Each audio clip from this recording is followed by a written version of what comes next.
50 over format में भारत के लिए सबसे बड़ी पारी खेलने वाले शिखर धवन इस वक्त अपने करियर के शिखर पर है और अब शिखर ने अपना एक नया लक्ष्य तय कर लिया है, जिसका ऐलान उन्होंने इशारों में कर दिया। दरअसल इंडिया ए के साथ साउथ अफ्रीका दौरे पर डबल सेंचुरी बनाने वाले धवन अब ट्रिपल सेंचुरी पर निशाना साध रहे हैं। क्या वनडे में कोई बल्लेबाज 300 के आंकड़े को छू पाएगा? क्या वनडे में लगेगा 13 शतक? अगर आप सपना लेंगे 300 रन बनाने का तो जरूर संभव है। सुनने में सपना लगे, लेकिन कुछ दिनों पहले ये बात हकीकत में तब्दील होने वाली थी। टीम इंडिया के ओपनर शिखर धवन इस आंकड़े के बेहद करीब थे। वो वनडे क्रिकेट में पहला 13 शतक लगाने वाले बल्लेबाज बनने से बस कुछ ही कदम की दूरी पर थे, लेकिन धवन 248 रन बनाकर आउट हो गए। हालांकि धवन के लिए वनडे में दोहरा शतक लगाना भी किसी सपने के सच होने से कम नहीं था। मतलब मैंने सपना लिया था ऐसे कि कभी बनाऊंगा 200, कि मेरे को ऐसा लगता है कि मेरी ऐसी गेम है कि मैं बना सकता हूँ, मेरे पे इतनी शॉट्स हैं, और ये जरूर सोचा था कि 200 बनाऊंगा। बट 248 एक 200 के बाद 248 पे पहुंचना एक बड़ी बात है और काफी शुक्रगुजार हूँ मालिक का कि उन्होंने वो दिन दिखाया। और धवन ने अपनी इस पारी से भारत के लिए कई नए रिकॉर्ड बनाए। इंडिया ए की तरफ से खेलते हुए साउथ अफ्रीका ए के खिलाफ धवन ने 248 रनों की पारी खेली। ये किसी भी भारतीय बल्लेबाज की सबसे बड़ी पारी है। ये वनडे क्रिकेट की दूसरी सबसे बड़ी पारी भी है। इस पारी में 30 चौके लगाकर धवन ने वर्ल्ड रिकॉर्ड की बराबरी भी की। लेकिन क्या अब धवन का अगला लक्ष्य वनडे क्रिकेट में 300 रन बनाना है?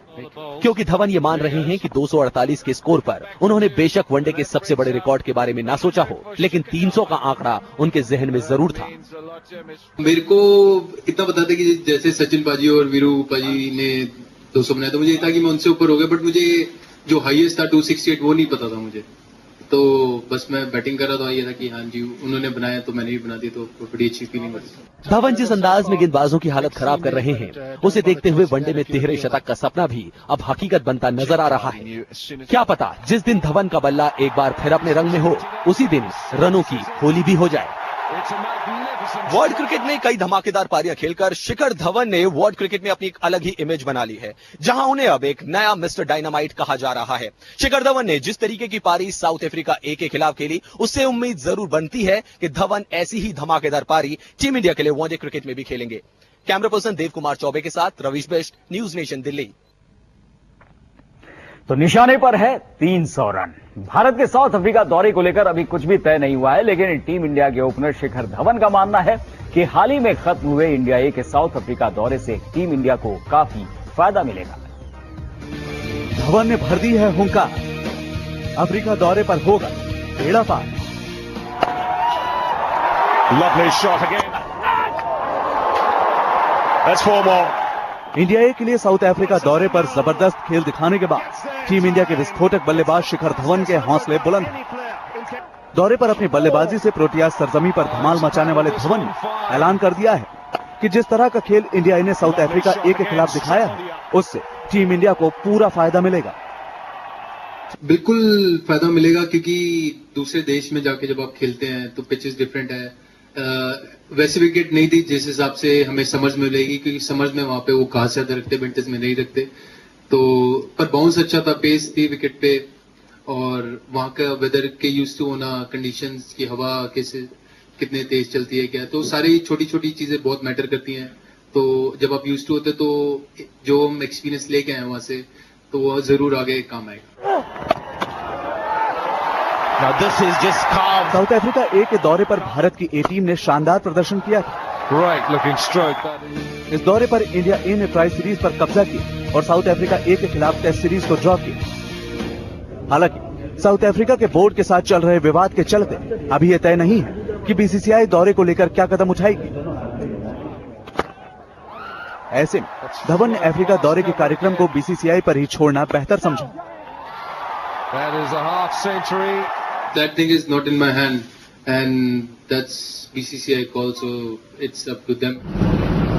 भारत ने कभी भी साउथ अफ्रीका के दौरे पर टेस्ट सीरीज नहीं जीती है, लेकिन जिस तरह से सीनियर खिलाड़ियों से लैस इंडिया ए टीम ने प्रोटियाज धरती पर प्रदर्शन किया, उससे ये उम्मीद जरूर बनती है कि अगर दौरा हुआ तो भारत उसमें अपना दमखम जरूर दिखाएगा। Ravish beast, news nation, Delhi. तो इंडिया ए का जो दौरा हुआ साउथ अफ्रीका का, उससे फायदा मिलेगा, शिखर धवन का ये मानना है। और चर्चा करने के लिए हमारे साथ स्टूडियो में मौजूद है हमारे स्पोर्ट्स एक्सपर्ट पदमपति शर्मा। बहुत बहुत स्वागत है पदम जी आपका। शिखर धवन इस वक्त शिखर पर है और वो और ऊपर बढ़ना चाहते हैं। 300 का टारगेट है उनका। कह रहे हैं कि जो साउथ अफ्रीका दौरा रहा है उसमें बहुत फायदा हुआ है, अनुभव जो मिला है बाकी खिलाड़ियों के भी काम आएगा, टीम इंडिया के काम आएगा और उनके भी काम आएगा। अब 300 बनाकर रहेंगे। कुछ रिकॉर्ड पीछे छूट गए थे जिनके बारे में पता नहीं था, वरना वो उसी वक्त आगे निकल जाते। सही कहा, उन्होंने कहा कि 260 का रिकॉर्ड मुझे जानकारी नहीं थी, तो वो कहना चाहते थे कि शायद उसको भी मैं पीछे छोड़ता, सचिन पराजी का और सहवाग का छोड़ ही दिया, तो मैंने पीछे छोड़ा ही।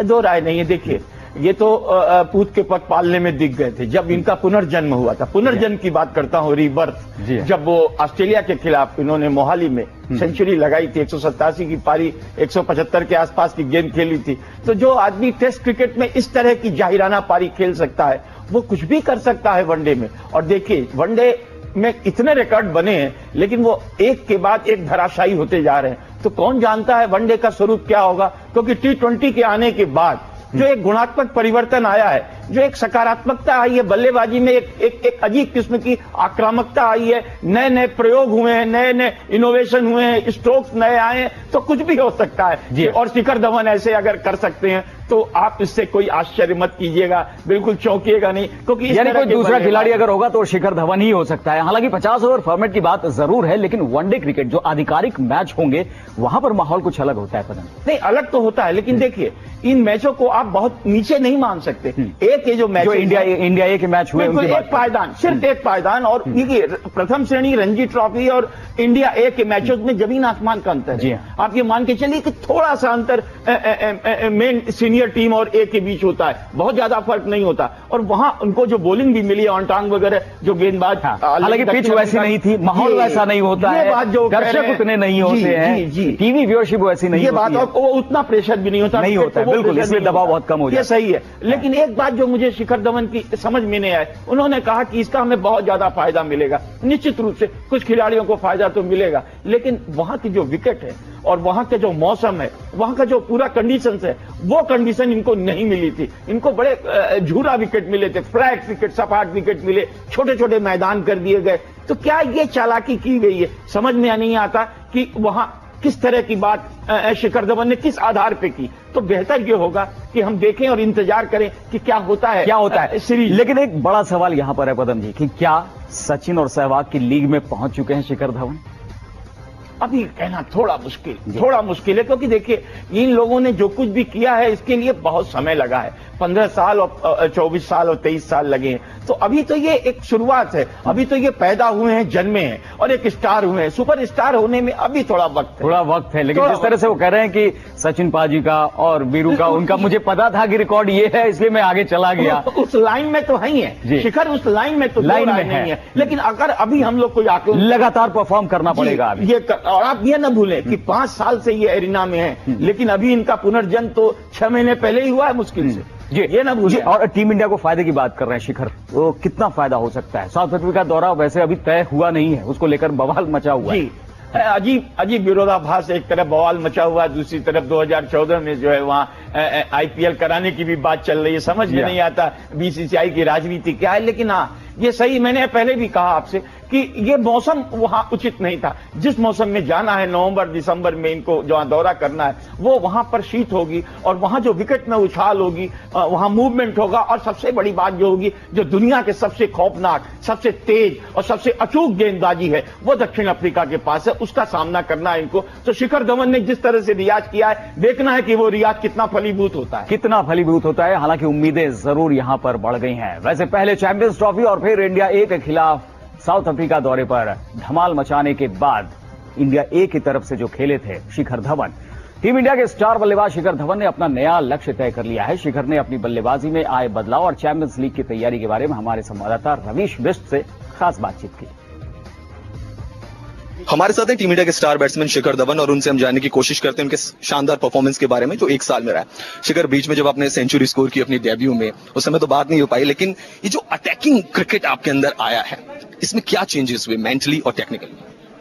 अटैकिंग क्रिकेट तो सर मैं पहले से ही खेलता था और बस ये कि शॉट सिलेक्शन में काफी इंप्रूवमेंट हुई है और जब मैं डोमेस्टिक मैचेस खेल रहा था तो उसमें मैंने अपनी कंसिस्टेंसी पे काफी ध्यान दिया। मुझे ये था कि मैं अगर वहाँ अच्छा करूंगा तभी मैं आगे अच्छा कर पाऊंगा, तो मुझे पहले वहाँ करना है। तो जब मैं डेब्यू कर रहा था उससे पहले मैंने रणजी और जितने भी घरेलू टूर्नामेंट होते हैं उसमें काफी अच्छा परफॉर्म किया और फिर मालिक की कृपा से आगे जब मैं इंटरनेशनल खेला, डेब्यू किया टेस्ट मैच में, उसमें अच्छा हुआ। फिर आगे जो चैंपियंस ट्रॉफी वगैरह सब उसमें काफी अच्छा।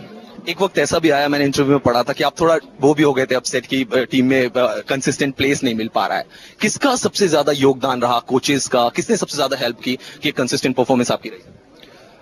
ऑफ कोर्स कोचेस का बड़ा रोल होता है। मेरे जो बचपन से कोच है मिस्टर मदन शर्मा और जैसे मैं रणजी में विजय भैया हो गए, जितने भी मैं टीम के साथ खेलता हूं तो उनके सारे कोचेस का शुक्रिया अदा करता हूं कि उन्होंने सपोर्ट किया। मेंटली आपको पॉजिटिव हो रहना बड़ा जरूरी है। मैं ऐसा कोई अपसेट नहीं था कि क्रिकेट छोड़नी है, वो जो बात आई थी वो नहीं, बट यही था कि मेरे में एक चाह थी कि मेरे को इंडिया खेलना है। मेरे को हमेशा था कि मेरे अंदर एक एबिलिटी है जो मालिक ने मुझे बख्शी है, तो मुझे वो पूरी करनी चाहिए और आगे इंटरनेशनल में अच्छा कर सकता हूँ। अगर मैं आईपीएल में अच्छा कर सकता तो आगे, तो वो बस। तो चाह थी यहां पर कि इंडिया की तरफ से खेलूं और काबिलियत थी, ये तो कह रहे हैं पदम जी। शिखर धवन जो रीबर्थ की बात कर रहे थे, पुनर्जन्म की बात कर रहे थे, भरोसा था शिखर को कि उनमें एबिलिटी है और वो जरूर भारत की तरफ से खेलेंगे और अपने आप को स्टैब्लिश प्लेयर के रूप में देखेंगे। अब बहुत सही। देखिए, आक्रामक तो वो शुरू से ही थे, लेकिन ये जो उनका जो ये रूप हम लोगों ने देखा वो रूपांतरित, ट्रांसफॉर्म हुआ है। मैं बार बार कहता हूं कि वो एक रूपांतरित, उनका पूरा की पूरी उनकी बल्लेबाजी जो है वो एक ट्रांसफॉर्म हुई है। ये चीज एक नई देखने में मिली कि 5 साल में ये बदलाव कैसे अचानक आया। तो उसका जवाब इन्होंने दिया कि इन्होंने तकनीक में भी थोड़ा परिवर्तन किया। यानी 2003-2004 जब वो आए थे यहाँ पर सबकी नजरों में, उसके बाद से क्या लगातार उनको मौके मिलते रहे या फिर कहीं ना कहीं वो पीछे हो गए और दूसरे खिलाड़ी आगे निकलते? नहीं, देखिए, पीछे तो हुए, इसमें तो दो राय नहीं, लेकिन ये मौके आप ये देखिए कि मौके मिलते हैं। मौकों को झपटना अगर है तब तो ठीक है, अगर मौके को झपट नहीं पाए तो आप हाशिए पे चले जाएंगे। और बड़े खिलाड़ी जो होते हैं वो मौके को झपटने में निष्णात होते हैं। आप कल का मौका देखिए, अभी हम टेनिस की बात कर रहे थे, कल आप देखिए कि जोकोविच जो है इतनी बढ़िया टेनिस खेल रहे थे और इतना आसान मैच नहीं था और उनको एक मौका मिला कि उन्होंने 3 ब्रेक पॉइंट पाए, लव 40 किया नडाल पर, लेकिन नडाल ने वापसी कर ली और उसके बाद मैच जीत लिया और उन्होंने शटर दुकान बढ़ा दी। तो कुल मिलाकर के आप ये देखिए कि मौके को झपटने की बात होती है। शिखर ने मौके को झपटा है और उसको अब देखना ये होगा कि कितनी कंसिस्टेंसी उनमें रहती है। बिल्कुल, स्थायित्व कितना बरकरार रहता है और वो जो चेहरा है, वो जो रूप है इसका, वो रूप कितना बरकरार। और अभी तो कम से कम ये दिखाई पड़ रहा है कि जो ओपनिंग की समस्या थी वो बहुत हद तक उसका समाधान हो गया, सॉल्व हो गया है और एक छोर जो है वो आपका कम से कम सुरक्षित हो गया है शिखर धवन के रूप में। अब जो भी विकल्प की बात हो रही है वो दूसरे छोर की बात हो रही है। ये तो बिल्कुल सही है। ये तो जमीन तो उन्होंने अपनी सीमेंटेड कर ली है, अपना स्थान तो पुख्ता कर लिया उन्होंने। अब हम लोगों को इंतजार है कि सामने कौन आता है और उनमें कई लाइन लगी है जिसमें पुराने महारथी और दिग्गज भी हैं। जी, कई महारथी और दिग्गज भी हैं, वापसी के दरवाजे हैं उनके लिए। जी, लेकिन वो शिखर को चुनौती नहीं है, वो दूसरे स्थान को चुनौती है। बिल्कुल, दूसरे स्थान को चुनौती है और ये देखना होगा कि आखिर उस चुनौती को पार पाने में कौन कामयाब होता है, क्योंकि सीनियर्स के लिए दरवाजे खुले हैं। क्या वीरू उस दरवाजे से अंदर जा सकते हैं? गौतम गंभीर क्या वापसी कर सकते हैं? आप बने रहिए हमारे साथ, देखते रहिए स्टेडियम।